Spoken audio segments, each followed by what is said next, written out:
All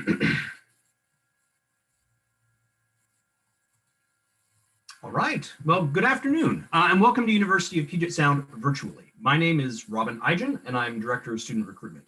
I'm so glad that you're here for the second of our Spotlight events for admitted students. Over the course of the spring, we're actually hosting 5 of these Spotlight events. They're designed to really give you, admitted students, a look into the life of the university and this kind of transformative whole person experience that we offer.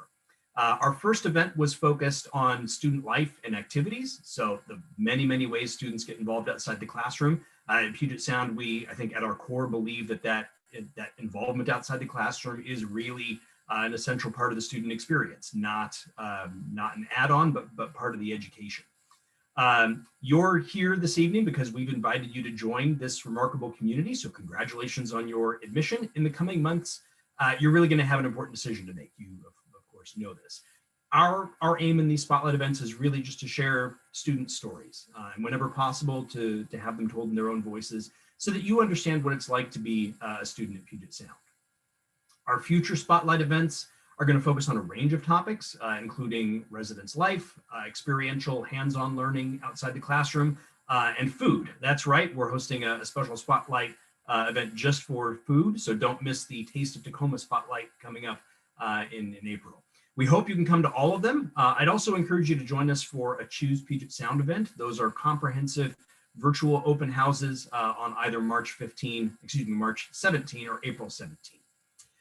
If you are able to travel or are already in the Tacoma area, would definitely encourage you to visit campus. We're currently open for campus tours and one-on-one appointments with an admission counselor. You can find more information about all of our virtual programming and in-person visits at pugetsound.edu/visit. I will also say that this program and all of our Spotlight programs are being recorded. So if you missed one or you want to re-listen to this one, you can go to our website and find those recordings. We'll put a link to that in the chat here this evening. Tonight's Spotlight, called Identities and Intersections at Puget Sound, is really going to focus on how students build communities and organizations and embody their identity when they're on our campus.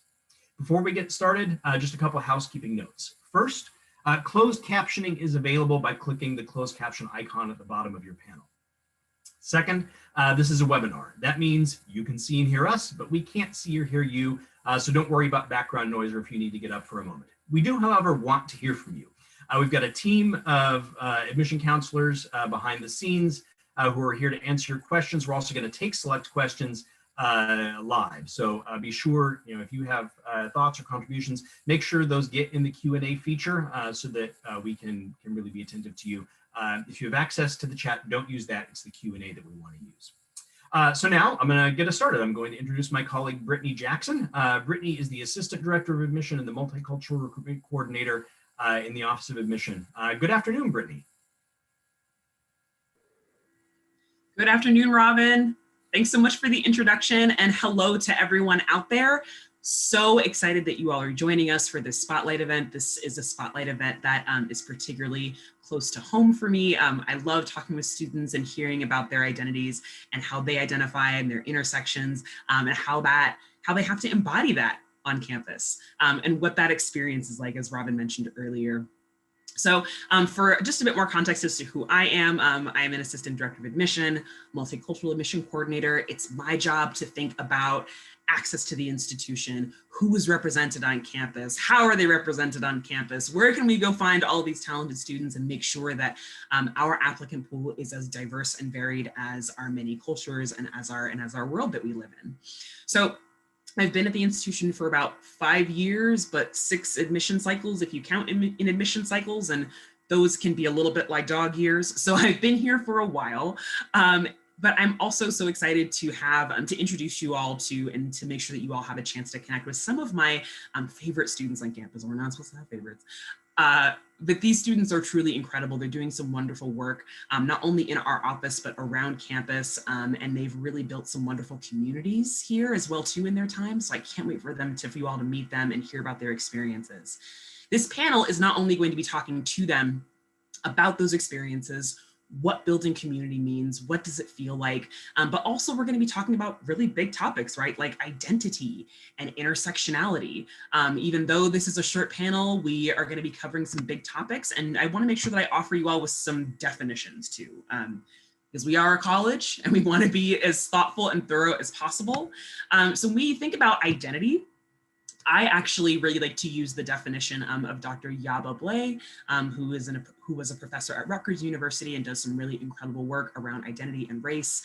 So she defines identity as a mixture of things, for sure, but identity is the meaning of who you are, who you believe yourself to be, and who others tell you that you are. All of those things happening at once, we can posit, creates an identity that someone can speak to and name and navigate. And also when we think about intersections, right? What do I mean when I say intersections? Are we talking about traffic intersections? Are we talking about roundabouts? And what does intersections mean in the context of an identity and how someone identifies? So intersectionality is a concept that's been with us for a while, but has risen to prominence in recent days and in recent times and these challenging times that we find ourselves in. But intersectionality is an intellectual framework that was championed by Black, Latinx, queer, feminist scholars in the 1970s, actually, and was coined by Dr. Kimberly Crenshaw in a 1991 law article. And when we speak about identities and how they intersect in particular, we're not just talking about the ways that Dr. Yaba Blay described them. I apologize for the interruption. We're not just talking about them in the ways that Dr. Yaba Blay describes them, but we are also talking about them in the context of some of the more formal categorizations that we have, right? Race, gender, sexuality, religion, and all of the above, and how all of those come together to create the unique people that you're talking to today. And because these topics are so big and so broad, and so important and so sensitive and so personal, I needed help from someone who understands how to navigate that in real time, all the time. I am a huge fan of the work of Dr. Brene Brown, who's done some wonderful and incredible research and storytelling around identity and vulnerability and courage and connection and community and all of those wonderful things that we like to promote here at Puget Sound. So focusing on identity is important because it's very personal and it shows up all the time, but focusing on it from an intersectionality framework, thinking about how all those things combine to create a lived experience is important because, you know, your identities, although in these larger contexts can be categorized and sometimes get categorized as race, gender, class, all these other things, the way that your identity shows up in your lived experience is not a salad bar. Right? You don't scoop from different buckets and then all these things happen, or they're kind of isolated. They all merge together to create a compounding experience. And because we, the institution, because University of Puget Sound, we are a predominantly white institution, or a PWI, as some would say, that means that we have a distinct culture of our own that is based on an identity, and that navigating it takes intention and thought. And that's what these students are here to speak to. So without further ado, I'm going to mute myself and figure out what's happening with my phone. But I am also going to let you all finally meet these students, because all the adults have done a lot of talking. So I'm going to mute myself and let our first student introduce themselves.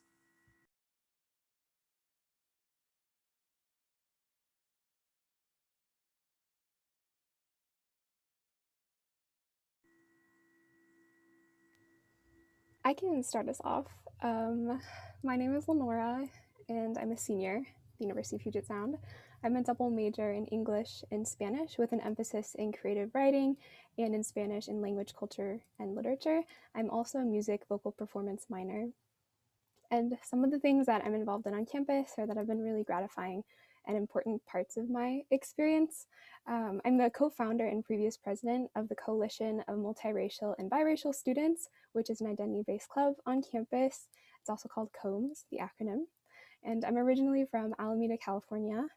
And I'm really, really excited to be here and to connect with all of you virtually. I'm also pretty involved in the music department and in a cappella. And I also take voice lessons. Awesome. That's pretty hard to follow up, but my name is Isaiah Thomas. I'm a senior here at the University of Puget Sound as well. I am the other co-founder of COMB, so Lenora and I have spent a lot of time together. I'm from Oakland, California, so I love where I'm from, and it's cool to be in Tacoma. Previously, I was involved in BSU as well as Ultimate Frisbee. I was on the Ultimate Frisbee team, which was a time. I've also been in Res Life for 2 years, not this year, but before I was an RA and an RCC, which was very interesting to go through. I use he, him pronouns, and I am a communication studies and Japanese language and culture double major. Cool, exciting. I'm Salmia. I use she, they pronouns, and I'm a sophomore. My major is still undeclared, but I'm thinking I want to be a politics and government major and maybe minor in Asian studies and English. I'm also the ASEPS director of student interests. ASEPS is like our student governing body. And I'm also a member of the women's crew team and part of MIBU, which is the multi-identity based union. And yeah, I'm super excited to be here.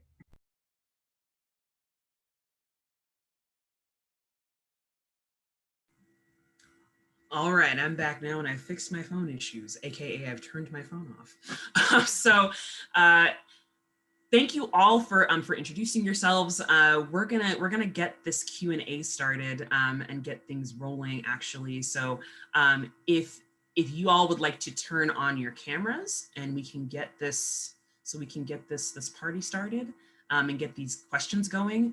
Of course, I want to make sure that I mention that if you have any questions for our panelists and for our attendees, please let us know. Drop them in that Q&A feature. I have some questions prepared to kind of keep the conversation going, but we want to make sure that we hear from you and that we connect with you and that we share experiences that actually resonate with you, so we can have a shared understanding of what this experience is like at Puget Sound. So, okay. First question, which I think is big and unyieldy and totally existential, and I'm really excited to see where you all take this question. First question, fill in the blank. Identity is.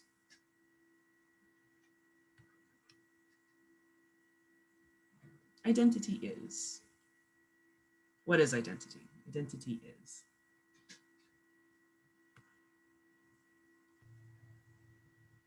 I can start. I was thinking about this. I think, Brittany, what you mentioned early on really resonated, this idea of this compiling of yourself internally, the self you experience on the outside, and the self that people affirm you to be.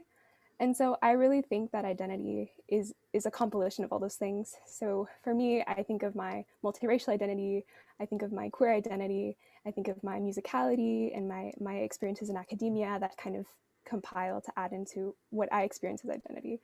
And I also think of it as a mode in which one connects with others, something that pushes you to build community, and oftentimes propels you to seek what that is for you if you're not experiencing it. And so I think our external environment can make us realize what it is inside we need in ways that we never did before. And I think personally for me, that's something significant, particularly in coming to University of Puget Sound, that molded that for me. So I think it's a compilation of those things, and especially just a mode for either seeking community or building community, and connecting with other people. Absolutely. Oh gosh, that was a wonderful answer, and I loved you talking about a vehicle and an engine almost, or the energy behind connecting with people. When you can place yourself somewhere and you can kind of identify yourself in a particular way, it's definitely a conversation starter for sure. Any other thoughts from the rest of our panelists? Identity is, fill in the blank. Yeah, I guess my answer is kind of a non-answer. I don't know what identity is. Yeah. I think my time here has kind of been trying to figure out what identity is. So like, is it the way others perceive me? Is it how I perceive myself? Is it the face I put on for other people? I think like in college, you kind of accumulate those experiences and figure out that, or everyone's trying to figure it out for themselves. And what Lenora said, it's a vehicle for connections because part of that identity may be connected to somebody else's identity, but everyone's just trying to figure it out. I'm not sure if anyone is super like, this is my identity. Yeah. But a cool part about that is that it changes over time. I don't think it's possible to have like the same identity all the time. So yeah. And along with that is like code switching and stuff. I don't know. It's a big question. But Yes. yeah, there's a lot of conversations about that going on all the time. So Oh my gosh, I'm so happy that you brought the term code switching into the space. I'm so happy you said that. It is such an important tool. And for those out there, code switching is that particular skill or that particular ability that folks have, most often associated with either race or certain identifiers that are more physical that people can notice. And it's the way that you actually moderate your behavior, right? You change your behavior, your shift depending on different location and locale. I was listening to a great podcast that was talking about another layer to identity, right? And one was interviewed about her identity and what it means to deal in that identity. And she described herself as speaking 3 different languages, right? Talking about code switching, right? Like I speak a particular way. She's like, I speak English, but I speak a particular type of English when I am at home with my family versus when I'm with my friends and versus when I'm in like a dominant culture society, right? Like a predominantly white institution, right? Like I speak in all these different ways and this happens constantly. Love that you brought code switching into this space and also change, right? Like identity isn't static.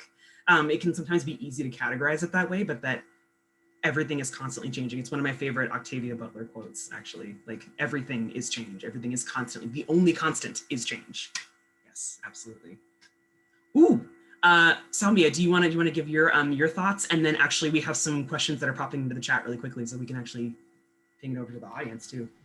Yeah, for sure. I'm actually super glad we brought up code switching. I was talking to some friends about this, and I realized that I think I've been code switching since I was a little kid, like since I can remember being in kindergarten and like just entering the education system because every time my parents dropped me off at school or like we were just around other people, that was kind of how they like adapted.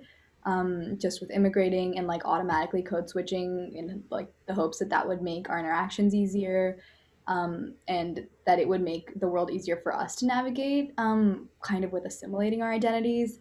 And that definitely didn't take away the complicated parts of it. But I think growing up with that experience and then coming here, I definitely contextualize my identity a lot in terms of the tough parts of navigating that, the tough parts of navigating different spaces with elements like code switching. And I was talking to one of my friends and I was like, sometimes I don't feel POC enough, or I don't feel like this enough, or I don't feel like I take up all these identities enough in this way. And she was talking about how sometimes we contextualize our identities a lot in terms of the difficult parts of them, rather than sort of in the almost the trauma behind them, rather than in terms of like the joy behind them. And so that's one of my favorite ways to think about identities, I guess, in like the unique intersectional parts that bring us joy that we can connect to in different ways. And yeah. Yeah, like the joy in your identity, being proud of your identity, being excited to be in your identity. It's so important, right? Like to make sure that you have your own relationship to your identity as opposed to the dominant culture's relationship to your identity. Absolutely. I have more questions, but I want to make sure that we get these questions in the chat out to y'all as well too. This first question is probably going to be a quicker one. So if one of you maybe or a couple can answer it, do you have a club or affinity group for Latinx students? Short answer, yes. Yes, we do. They're called Lasso, but I think for this semester they have actually disbanded for busyness reasons. So I'm not part of Lasso, but from my understanding is next year they will reconvene and start again. But yes, that is definitely a thing. Hashtag small school problems. That's so real. I was president of my campus's BSU when I was an undergrad, and I went to a very small liberal arts women's college, and so like that, like there's an organization, and then someone's class schedule gets busy, and then there's like, and then things are on pause. Like it's very small school. Yes, hashtag small school stuff. This next one is kind of a big one, actually. So I'll see if we can get your thoughts from all three of you. So what is it like to be on a predominantly white campus? And what do you wish was different? I know, right? So we're just like,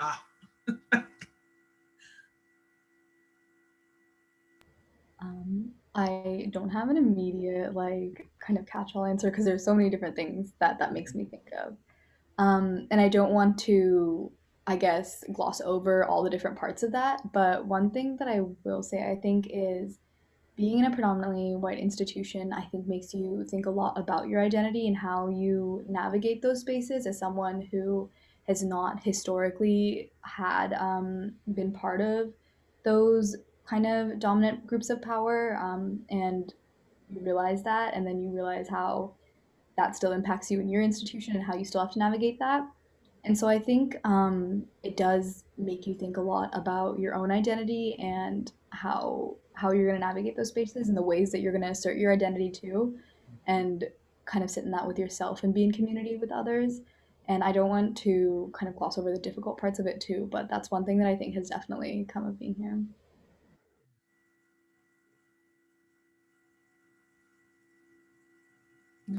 Lenore, I can tell you want to speak. So I know we're having that eye thing, but yeah, I'm giving you the space right now.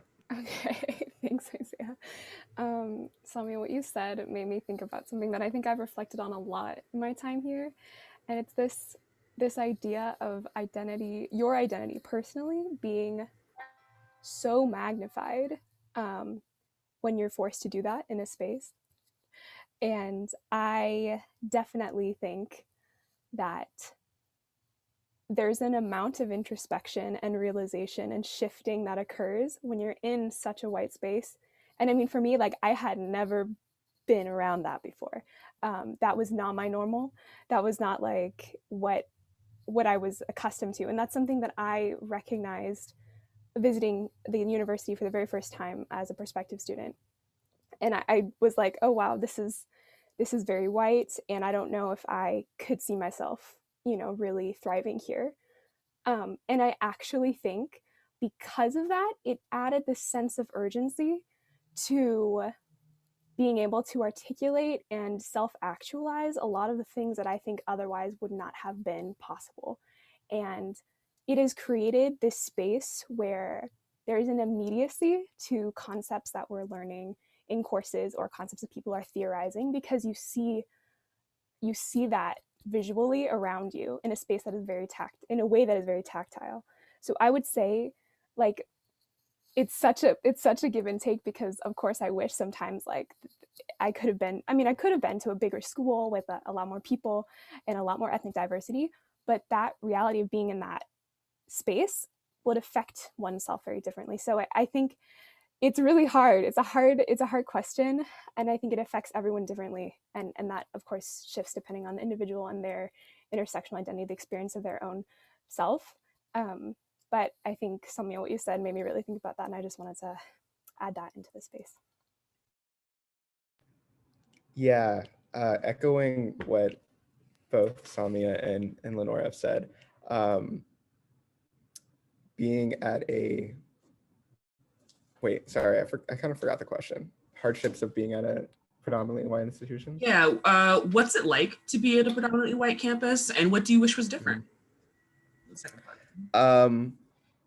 Well, I know, like other people on the call, I came from a very diverse area and very, very diverse high school. So this was like kind of a shock. Even though I expected it coming in, I had still never been kind of the only person of color in a space, or just feeling I was hyper aware of my identity when first coming here. And I guess in many ways I still am, but something that really struck me like in commencement, or kind of the whole President Isaiah Crawford's speech to the whole school, was that he said, this is some people's like least diverse space that they've been in, and this is some people's most diverse space that they've been in, which has kind of like struck me since I heard that, because for me that's like, wow, I've never been around so many people that aren't like me. But for other people, it's like, wow, I'm meeting these different identities for the first time. So I guess the way I kind of wrestle with that is knowing that everyone's at a different place in their exposure to things. And even though it may seem frustrating at times, like being patient with people, because for the most part, like students aren't malicious. If somebody like microaggresses you, it's not necessarily out of malintent. So I guess there are those spaces where you feel very frustrated, but out of that grows spaces where you find people like you, where you can decompress those feelings and like talk about it. So like Lenore and I started Combs for that exact reason. So like through those experiences, you can create like cool group friends. I don't know. Sorry, that wasn't a completely formulated thought, but That's not I think you got stream what of I was saying. consciousness. Yeah. This is an open and brave space. This is an open and brave space. But I love that. I love the transparency and the honesty in that response as well too, of kind of the taken aback of like, what do you mean this is the most diverse space that someone's been in? Because it's hard to really wrap your mind around that we could still be in a world, in a time, in a culture that is still that segregated, to be frank, particularly after, right, Jim Crow and all these like very obvious things are like, they go away, and to realize like, oh, wait a minute, there's still pockets where communities are very homogenous, right? Where communities are just really, that could still be, and that homogenous, right? Not even just like the majority, but like to be that homogenous is like, yeah, it takes you back and you're like, oh, whoa. We also got another question in the chat, which is a fantastic question. Being a middle and low income person of color at a PWI high school, I never felt like I could be myself.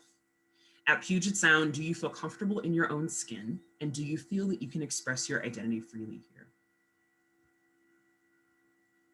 Right? Big one, right? I saw the question come up and I was like, yes, like that's exactly right. That's the best question.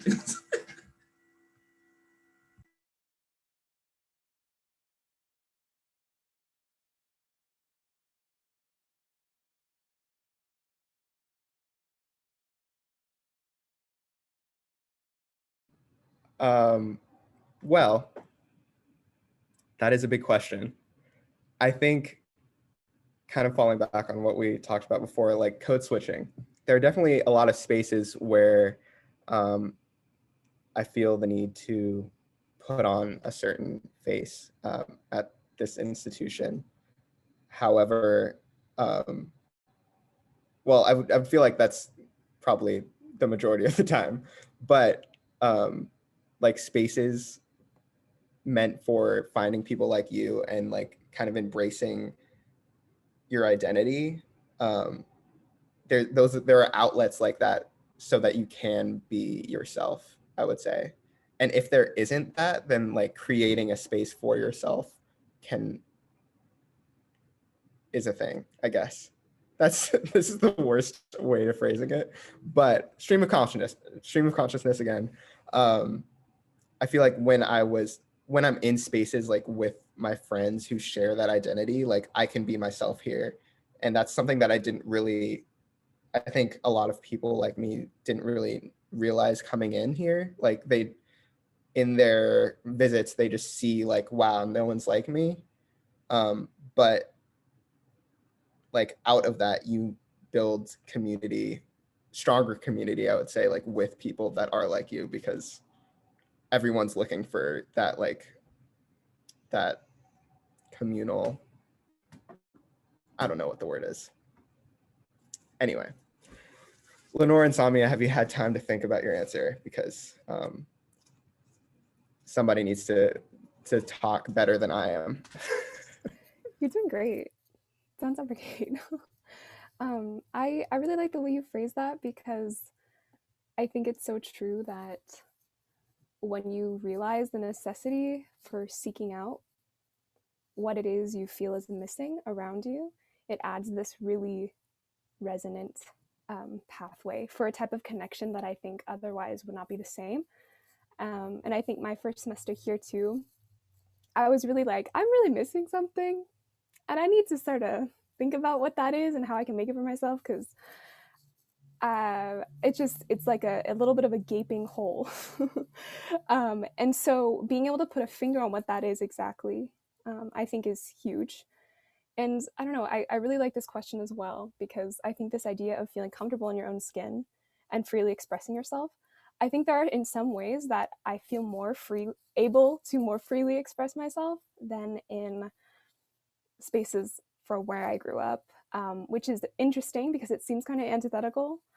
But I almost feel like because I was really pushed to be able to articulate my identity and my experiences because of the homogeneity, I am able to do so in a way that I wouldn't have otherwise. And because of that, I can feel a little bit more able to live those things, even though I think there's sometimes a stark contrast, like Isaiah said. In certain spaces, you feel that freeness as a given. You don't feel like you have to explain it, even if you can, you don't feel like you have to articulate the things well, say the things. It's known and people see you in your entirety. And so I think that is huge.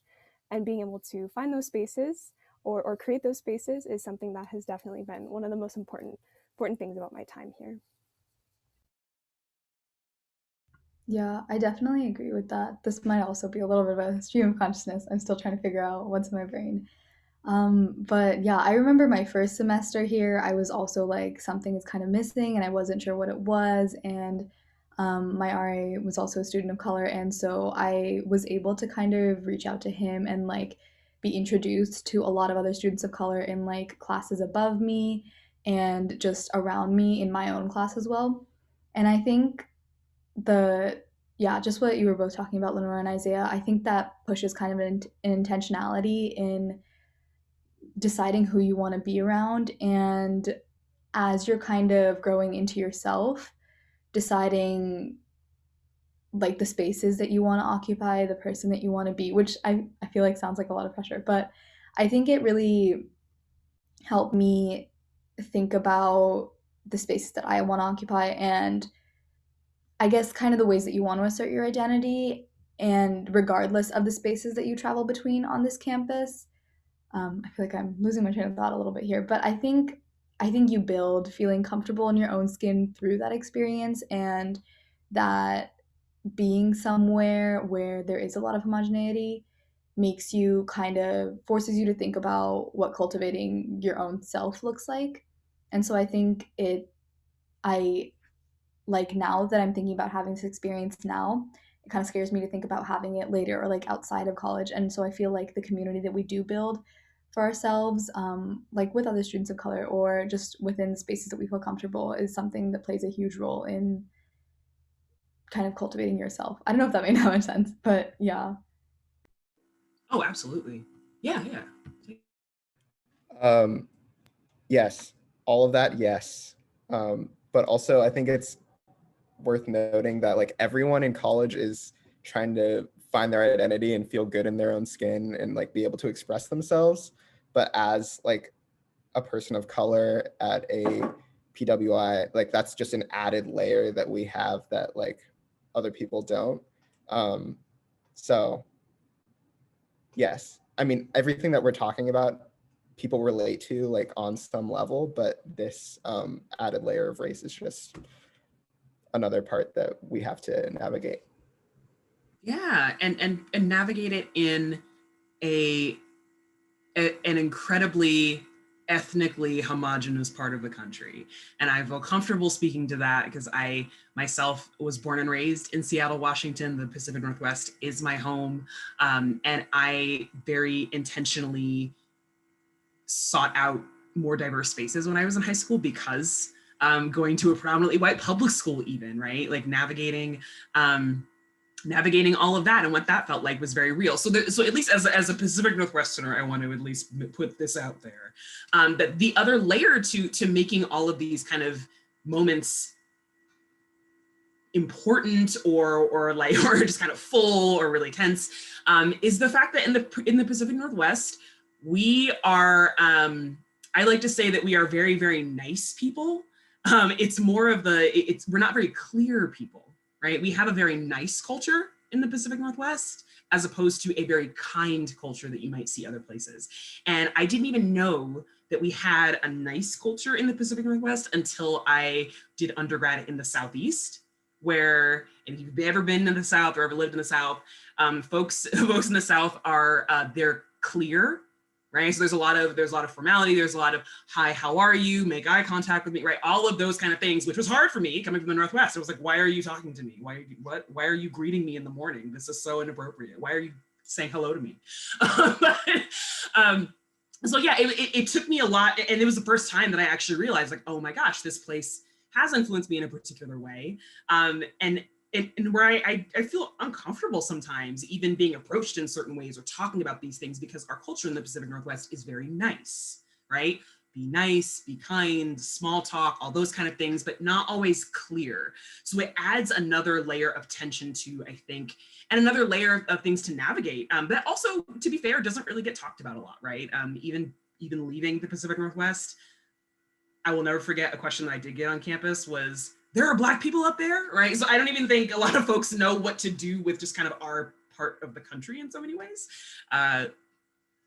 Wanted to add that into the space. I also wanted to ask if there were, because we are talking about the more visible identities and what folks can see and what they interact with, what they have to navigate and all those kind of things, that absolutely plays a role. But there are identities that we have that people can't see. And that we have to navigate in very particular ways. And I wanted to at least open up the conversation for any other identities that students hold that they feel comfortable sharing that aren't visible, and the resources that they use in supporting those different identities.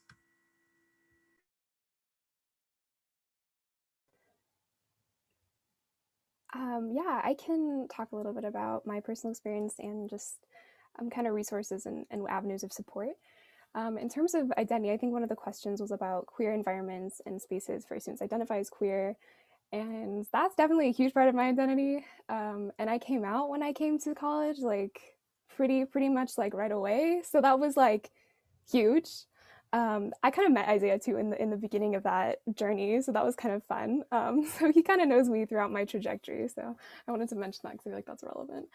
And I think for me, I've never really experienced this sort of openness to like whether it's fluidity or bisexuality, pansexuality, queer identity, like lesbianism, or like however you want to like identify. I know so many people that identify as queer or bisexual or pansexual. It's kind of astonishing, really. And I kind of forget, like I truly forget sometimes. I'm like, oh, I guess like not everyone's queer. That's kind of funny. Like I kind of forget that that's not just like a everyone type of thing. So I would say that the environment is very open, and I've experienced that so much so where I never really felt the need to seek out spaces like Prism, which I am on their email list, but go to like intermittent meetings. I never really felt like, okay, I really need the space to really unpack these things, because I felt that support from the peers around me, and other people as well that were at different stages of understanding their sexuality. And there's also opportunities to live with people, also like in a house, if that's something you're looking for. So if you're trans or queer and you're looking to live with other students that have similar identities, or utilize just more spaces to create that space in like a domestic on-campus house feeling, that's also something that's a great resource for students. And the Center for Student Resources is another great resource. BV in the Yellow House is like one of the greatest people. And I think I've found that all those support systems that are kind of built in addition to the peers around you, sort of feed that. And I've been really fortunate enough to experience that kind of openness that I don't think I even experienced when I grew up. And I grew up in a very like it feels very liberal. So it's kind of interesting that I would feel that way. But I still really think that I've experienced a sort of openness that I hadn't before. Yeah, just to add on to that, I think you summed it up really well, Lenora. But I think I was also kind of learning about coming into my queer identity right as I first got here. And I think I was in a club meeting the other day, and one of the students was talking about, was asking about if there were a lot of queer students on campus. And they mentioned that they had attended some prison meetings a few times, and they were just wondering like what that looked like in different areas of campus.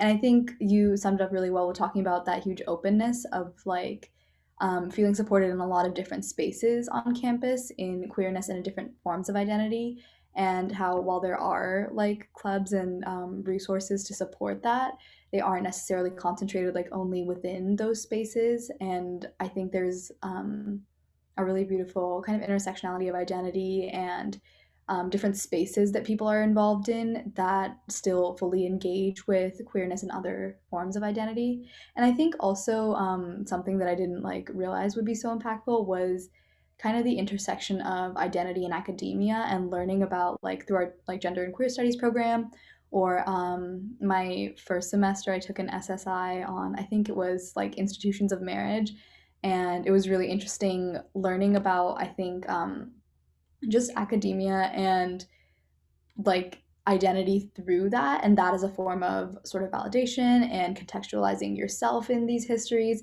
And so I think there's both academically and socially a lot of support for that and openness for that too. But yeah, I think you summed it up really well.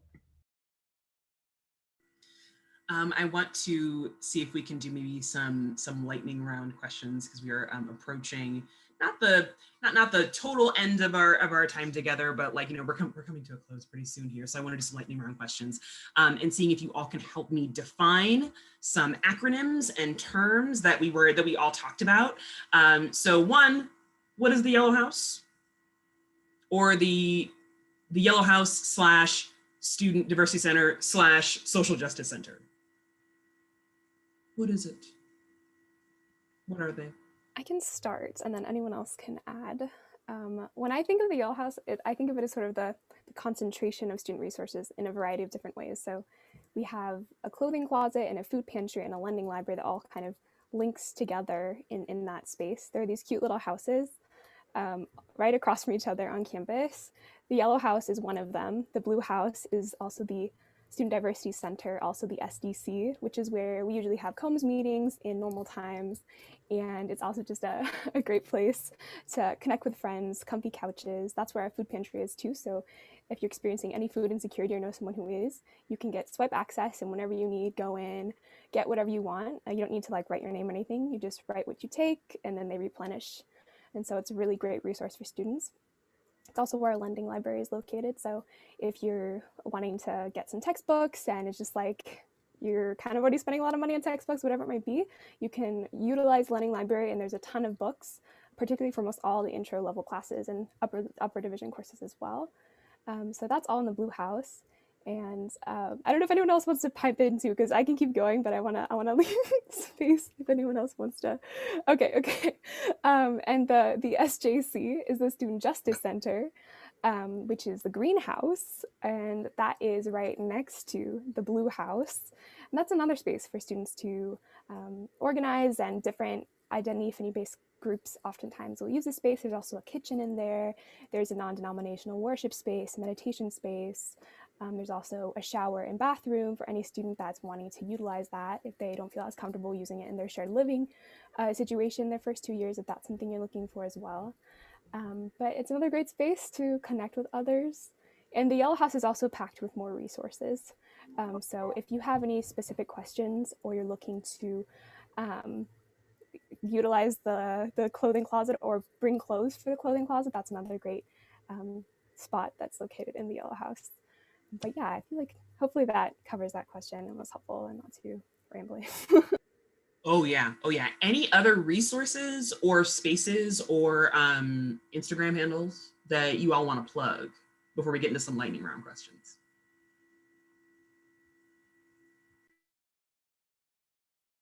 There are too many to to even lightning list, but Lenore and Samia, I'm sure you guys can cover it.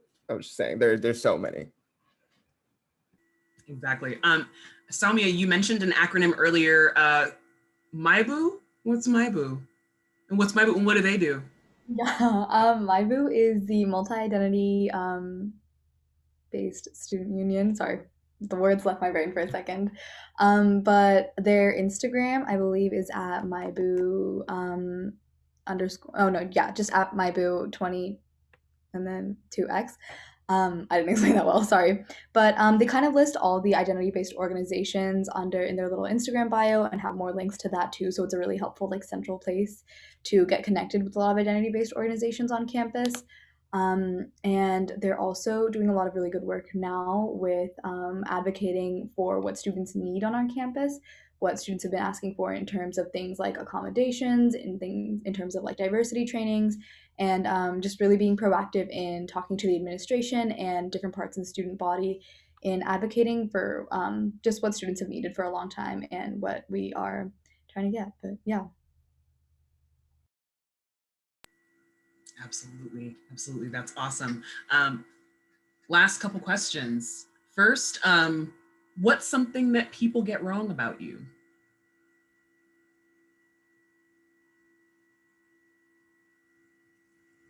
I can start. I asked my suitemates this earlier. I wasn't sure what to say, so I asked my suitemates, and they started by being like, "You're very chaotic, and you might not look like that on the outside." But I think I like verbally process a lot and Mm, internally process a lot. So there's a lot of word vomiting that comes out before I like get the good sentences out or like have the clear thoughts about identity and things like that. So I think and I feel like that also speaks a little bit to like our campus in general. I feel like there's a lot of like continual processing of identity that like I something I've heard and something I guess I do, but yeah, just a lot of continual like conversation and processing around identity that happens before like the clear things come out of my mouth. So kind of chaotic energy, I guess. I like that. I like that. Yeah. What are some things that they get wrong about you, Lenora, Isaiah? Yeah, Samia, I totally feel you on the word vomit part, except the clear thoughts don't even come later. It's just the word vomit the whole time. Something that people get wrong about me, a very common one, which doesn't really relate to this panel, but I want to share. People think I'm good at basketball because of my name. It's not true. Oh, okay. All right. Okay. Okay. It's kind of just a big thing, but Yep. definitely, I mean, I think a lot of people can speak to this, but like race is a big one. Just like meeting people for the first time, they're like, oh, like you go to Lasso. I'm like, no, I don't go to Lasso. But yeah, just like being semi-racially ambiguous is a big one that people I get get wrong. coded as biracial a lot too.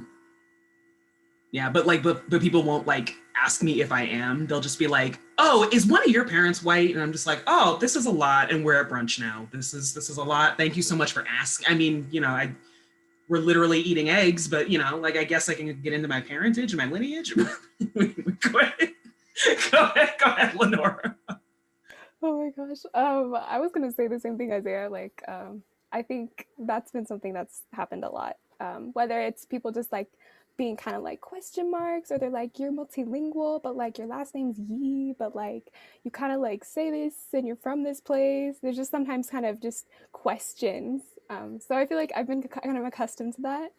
And I think that I think the particular intersections in which I experience my own self are not typically seen right away if someone doesn't know me. So, or like understood right away. So I would agree with Isaiah in terms of just like the ethnic ambiguity and like people being like not sure or not sure like what to say, how to say. I definitely experienced that. Okay, one more question. One more question.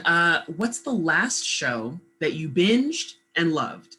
I'm actually going to start this one off speaking about identity. I binged because it's only about 4 episodes. And it was all over Netflix for a short amount of time. That like, I don't know, burglar mystery show, Lupin, that's like based in France. Yeah, binged it, loved it. It was really, it was a fascinating watch, but they very much, in that show, the main character very much plays with his identity and what people get wrong about him on a daily basis. It allows him to navigate different spaces and move and do all these really cool things and move in the same way of this like famous burglar and all these different, it was a very enjoyable watch. I binged it in probably an entire weekend because there's only like 4 or 5 episodes, but Lupin was a great Netflix show. What's the last show that you all binged and loved?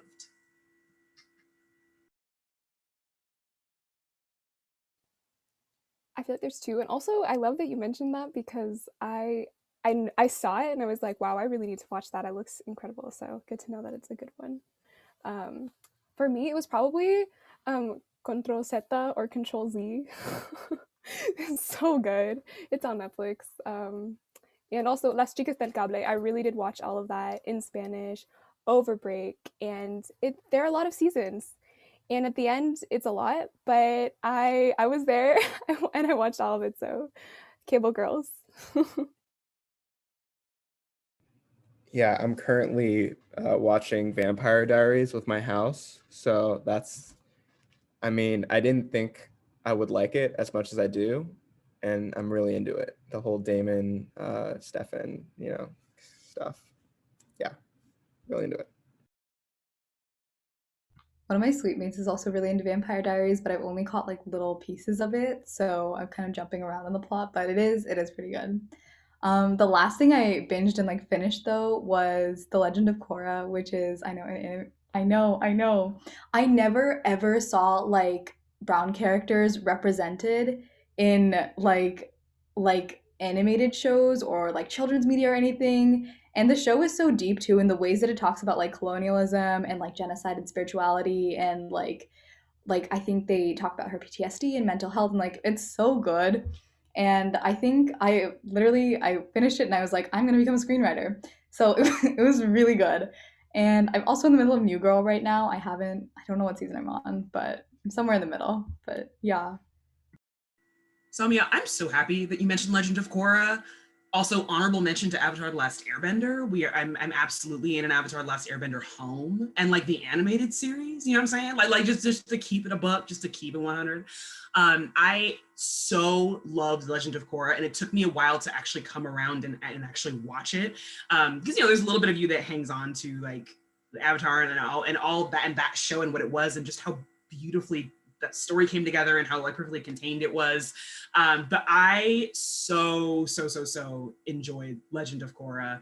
Even seeing some of the old characters cross over to that show and that translation as well too. And yeah, and both of those shows, Legend of Korra and Avatar: The Last Airbender, deal with some really important, mature themes, right? And these large, and particularly the geopolitical themes as well too. Identity, who you are. Yeah, the very last season where Korra's like processing all of this poison. Well, let me not spoil it in case people want to watch it. But if you've watched it and you know the scene that I'm talking about, it hit me all in the middle of my heart. I was like, why does a kid show have me in my feelings talking about mental health? It was just definitely right in the middle of my heart. So yeah, great, excellent show, and definitely one that I would encourage lots of folks to watch. Also, brown female protagonist, like shout out. Like I am Korra. She's all stubborn and like aggressive. It's great. I'm like, yes, no, nobody can touch you. You're the Avatar. Shout out. With that, actually, I think that we are just about at our time. I think we're going to actually wrap things up here. So a huge thank you to our panelists. Thank you so much for sharing your time, your stories, your experience with all of us. I know that our students out there appreciate, our admitted students appreciated it. Thank you to all of our admitted students for coming to this event and sharing space with us and also sending us all of your fantastic questions. Thank you for your thoughtful, poignant questions. They are so needed in this time. Thank you to my colleagues who you all cannot see, but they are behind the scenes monitoring the chat and all the technology stuff. I definitely appreciate your time and attention. And I think that's everything, folks. We're gonna see if we can wrap up 5 minutes early so that folks can get some dinner, get a stretch break, take a bio break, and have a good rest of your evening. But thank you all so much for coming to this event and have a wonderful night. Thank you. Thank you.